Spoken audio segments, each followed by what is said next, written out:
Hola, soy Enrique Pérez del Olmo, soy funcionario y soy seguidor del Real Madrid pues desde que tengo uso de razón.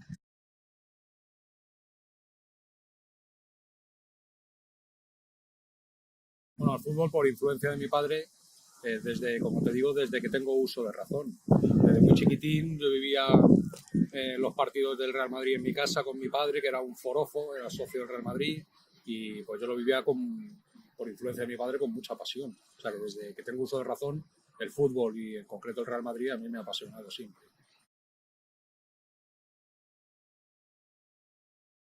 Sí, siempre, siempre desde que tengo uso de razón. En esto la influencia familiar es mucho, claro. Si tu padre es del Real Madrid, pues tú mucho criterio tienes que tener siendo niño para ser de otro equipo. He sido del Real Madrid y creo que no me he equivocado.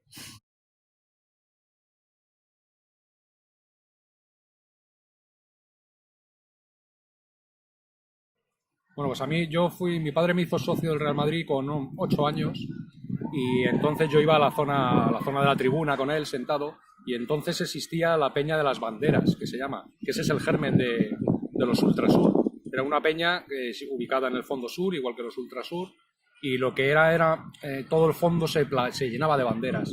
Entonces yo de pequeñito, pues yo iba al fútbol y veía quizá más, miraba más al fondo sur, porque era un espectáculo verlo, que al fútbol en sí, ¿no? Porque de pequeñito tampoco el fútbol es que entiendas de fútbol ni nada de esto, ¿no?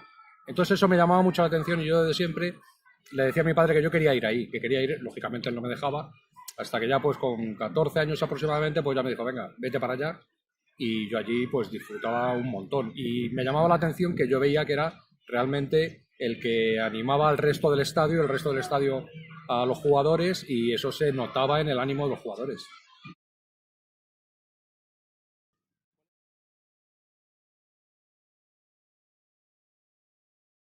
Bueno, es indudable que a nivel animación son fundamentales. Si no existieran los grupos ultras, solo desde el punto de vista de la animación, hablo ahora, pues esto sería como un partido de la liga de fútbol de la liga de fútbol americano, ¿no? Que simplemente gol y ya está, ¿no? Y todo el público muerto, ¿no?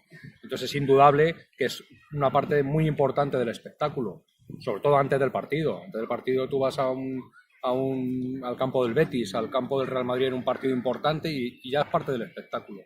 Y por supuesto que arrastra al resto del estadio. Ahora, tiene la cara B que es donde se mete mucha gente que no tiene nada que ver con el fútbol, absolutamente nada que ver, y ven ahí un caldo o ven ahí un escenario donde poder desfogarse, emplear la violencia, en fin, pues un poco lo que se está viendo quizá en todas las manifestaciones que estamos viendo ahora en Cataluña, ¿no? Que hay de todo, que hay gente que se mete ahí porque ve ahí la posibilidad de destrozar, de soltar la violencia que lleva dentro, o sea, que tiene cara A y cara B. Sí, al final hay mucha gente que pertenece a estos grupos o incluso que se adhiere a estos grupos que igual no es tan seguidor de un equipo de fútbol y simplemente es hooligan o... He conocido a mucha gente allí que le decías que era un medio centro y no tenían ni idea de lo que era, porque es que no saben de fútbol y dudo que supieran incluso un fuera de juego. Iban allí a provocar avalanchas cuando metía el Madrid un gol, en fin, y a destrozar, claro, y a destrozar. O sea que había de todo, había de todo.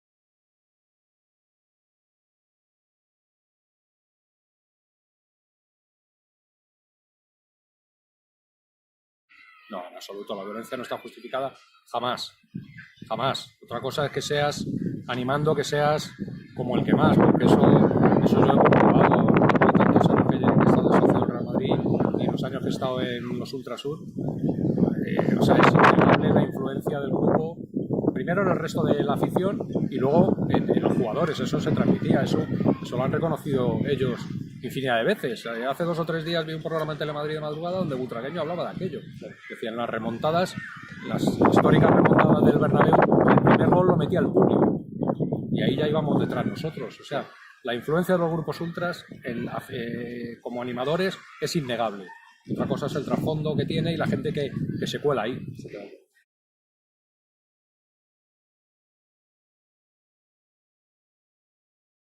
Bueno, pues en un primer momento la Peña de las Banderas era un grupo estrictamente animador.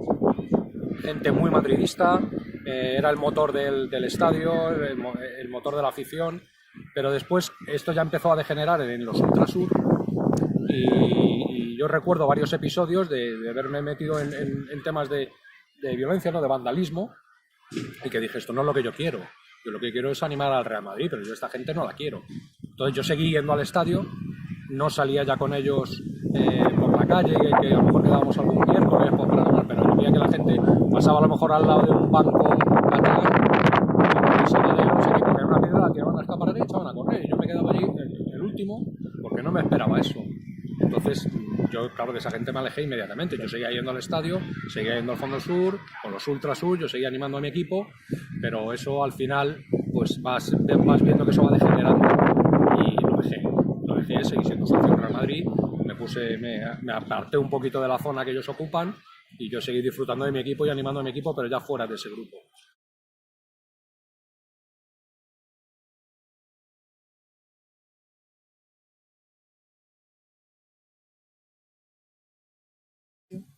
Hombre, sí, pero eso es muy difícil, porque es que ahí se te cuela. Vamos a ver, ahora veo, por ejemplo, la grada de animación que se llama ahora en el Real Madrid, y hombre, es otra cosa. Sí, es muy ordenaditos, todo muy sentaditos, todo de blanco, muy bonito, pero no tiene nada que ver con lo que había antes. O sea, no tiene nada que ver. Antes, por ejemplo, cuando yo estaba allí, el estadio, en los grandes partidos albergaba 120.000 personas. Ahora son 80 y tantos mil, o sea, es como ahora un Bernabéu y medio.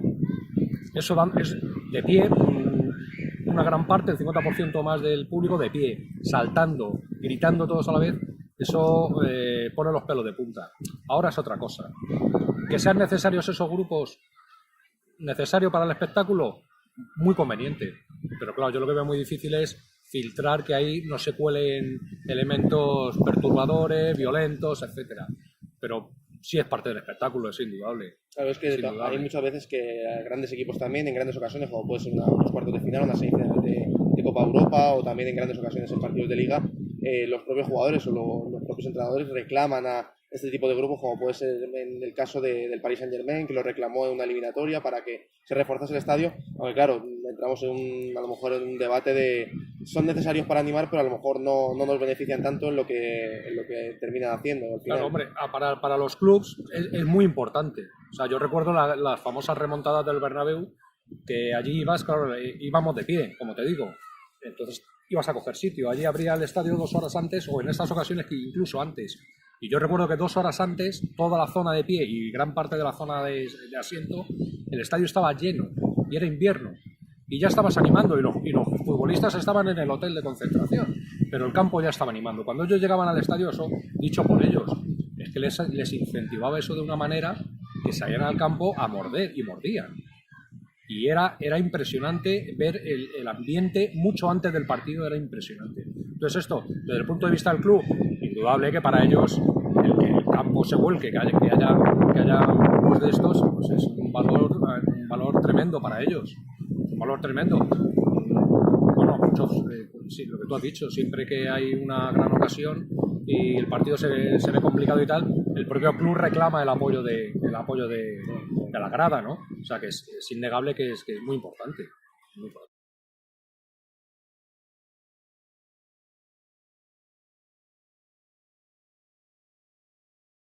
Bueno, anécdotas, pues buenas y malas. Buenas, por ejemplo, ir a apoyar al Madrid fuera cuando juega fuera de casa, y ir al hotel y a lo mejor salir a nadar. Eso hoy en día es casi impensable, ¿no? O impensable en el Real Madrid. Pero salir a dar un paseo por allí, por los alrededores del hotel, y nosotros teníamos la oportunidad de pasear con ellos, nos dejaban, ¿no? O sea, sabían que éramos los Ultrasur y te aceptaban y te valoraban. ¿Y negativas? Pues sí, negativas. Yo, por ejemplo, huir de follón, esto que te he contado, en una pedrada a un banco, por ejemplo. O otra vez en Alicante, que cerraron el estadio aquí y fuimos a Alicante. El partido del destierro le llamaron aquello. Y recuerdo que por la noche, pues estábamos un grupo muy grande de ultras y tal. Y unos se hicieron en un soportal y pues hicieron una hoguera. A mí eso no me cuadró, y con otro compañero nos quitamos de en medio. Era una avenida, cruzamos a la acera de enfrente. Y claro, lógicamente, al poco tiempo llegó la policía. Todo el mundo echó a correr, menos mi compañero y yo, que estábamos en la acera de enfrente a 50 metros en una avenida ancha, pero con nuestro gorro y nuestra bufanda, y cogió la policía, los municipales, y nos metieron al coche y nos llevaron a la comisaría. Y claro, eso fue un punto de inflexión también en mi modo de ver aquello. Afortunadamente el comisario tuvo más cordura que los policías y dijo, bueno, si estos muchachos estaban en la acera de enfrente y no habían hecho nada, ¿por qué los traéis aquí? Y automáticamente nos soltó. Eso es una anécdota. Te puedo contar otra, por ejemplo, yo hice la mili con Martín Vázquez, sí. Rafa Martín Vázquez, sí. Y claro, era muy curioso que yo le veía allí en el cuartel y por la tarde le veía en un partido de fútbol, ¿no? Y hablaba con él y eso, y bueno, nos vemos el domingo. Digo, bueno, te veo yo a ti, tú a mí no que me veas y tal. Cosas de estas, ¿no? Y sí es cierto que los jugadores a los Ultrasur les valoraban, especialmente Juanito, por ejemplo, toda esta gente, pues, los que eran muy madridistas, a los Ultrasur, pues, les valoraban mucho porque les empujaban los partidos. Genial, Enrique, pues muchísimas gracias. Nada, a ti. A ti.